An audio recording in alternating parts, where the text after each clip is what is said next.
you beat Terry Funk and you become the ECW champion, does that mean anything to you that you're the champion? They're kind of putting the company on your shoulder, or is that just more to the fans that they see that you're the world champion?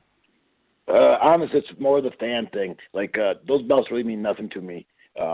Like, they go, how did it feel to be NWA champion? It felt like nothing. They didn't pay me no more money. I didn't eat. I didn't eat better. I didn't fly first class. But the belts really mean nothing to the wrestlers unless they're delusional.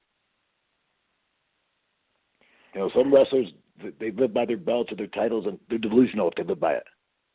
The only one that should live by their title is Kurt Angle as Olympic champion. That they can never say was a work. Right. Because when you win a belt, that's somebody's decision, not somebody's talent. Somebody says, I want this guy to be champion because he can draw money for me. Nobody says to like Ed the Strangler Lewis, he was the greatest wrestler ever, but he made wrestling to work because nobody could beat him. So him being champion meant nothing no more. What meant something was making money. Championships don't mean shit. Especially now that you can order them online for $135 and they're better than the ones we wear. Yeah, you're right. Now, before when my uncle had a belt, I was like, wow, he's got a belt. I want to look at it from 10 feet away. I don't even want to get close to it. Now, everybody has their own belt.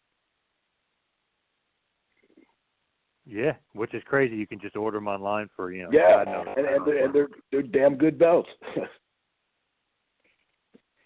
Probably same, like you said, probably same quality belts too, yeah. Yeah, just about. But see, so it's not what the title is made out of. It's what it represents.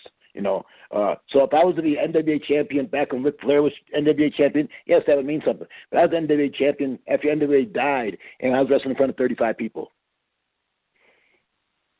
So that title meant nothing to me. ECW title didn't mean much to me either, other than it was a historic match against Terry Funk. That meant more than winning the belt. When people said that I won the belt that day, I didn't even remember that. All I remember was wrestling Terry Funk in a barbed wire match and sort of feeling like we made history. Yes. Yep. And you and Terry Funk, man, the chemistry you guys had in the history you made, not only that, but then the Born to be Wired match where, you talk about getting hardcore, extreme, whatever. I mean, you guys took it to another level with that barbed wire match. Right, I agree. I enjoy wrestling him, and I owe him a debt for the rest of my life for what he's done for me. Was it easy working with him, or is he like you, where you think that he's on TV or as a fan level, you think he's hard to work with? No, he's great. He was the first one from that era of wrestling that let me do my shit against him. Anybody else said, kid, you ain't doing that to me. And Terry said, let me have it. I said, okay, stay here, or catch me, or move. Then he started doing them. Yeah. You think by him doing that kind of opened the door for everyone else to say, well, if Terry Funk, wrestling legend, is allowing that, maybe we should allow that. I hate to say this, and I hope he never hears this, but when he did a moonsault at 50 years old, that killed it for everybody else.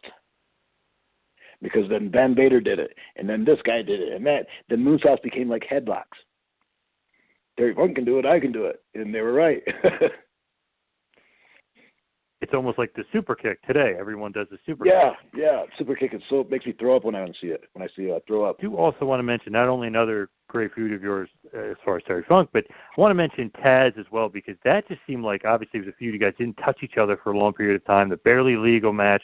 You guys were former tag champs together a few years before that, prior.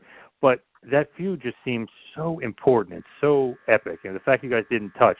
You guys always just had great chemistry, and the great writing kind of mixed in. Was that just the perfect scenario for you two?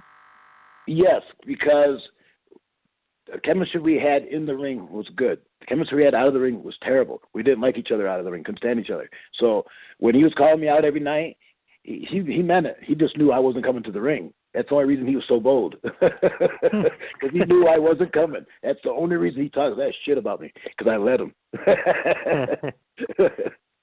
But I like the guy now. We're good friends now. What was it then? It was just clash of personalities? You guys just didn't get along outside the ring? I don't know. It was, he was saying, this is how you do things. And I go, okay, that's how you do things. And then he goes, no, that's how we do things. I said, no, that's how you do things. He wanted me to do things the way he did. Wear the same shoes, the same costume, same outfits outside not the outfits, but like leather jackets and stuff like that. He wanted me to dress like him and act like him, or And I go, but who the fuck wants to look and dress and act like you? Who the fuck wants to be you? Right. Yeah. I mean, that's his gimmick. Yeah. Yeah. But he was the Tasmaniac at the time, so he's trying to get me to change into like a Tasmaniac type guy, and I wouldn't do it. I didn't even put him over, like say, yeah, I'll do it. I didn't even do that. I said no. But anyways, there's a lot more to it than that story. But we just didn't get along outside the ring. We didn't travel together. We traveled for a couple of months together in the beginning, but that was it. The last 30 years, I've only been 2 or 3 weeks of traveling. But we never hung out together after the matches. He wasn't my type of guy to hang out with, and I'm definitely not his type of guy. It is interesting, and I always find that interesting with wrestlers, that they don't get along outside the ring, but when they get inside the ring together, they have great chemistry. To me, it's always like, wow, I can't believe that they can have good matches together. Well, that's called being a professional. It's by putting your differences aside and giving your best, under any circumstances, even if you don't like this prick. And what about Rob Van Dam? Obviously, a friend of yours, you teamed together. Obviously he trained with your uncle as well, and you guys had a feud together. What about RVD? What you guys and your chemistry? How was that kind of able to mesh so well together? That was different. I don't know. We got along in the ring and out of the ring. We didn't step on each other's toes. I don't know how to describe it. He doesn't act like I act. He doesn't do what I do. Outside the ring, we don't do it. Like his music is totally different than mine. His entertainment out of the ring is different than mine. The only thing we have in common outside the ring is we smoke pot. And we both agree on the same type of wrestling, whether it's good or not. Very similar styles as well, for sure. Sort of, yeah. We definitely influence each other.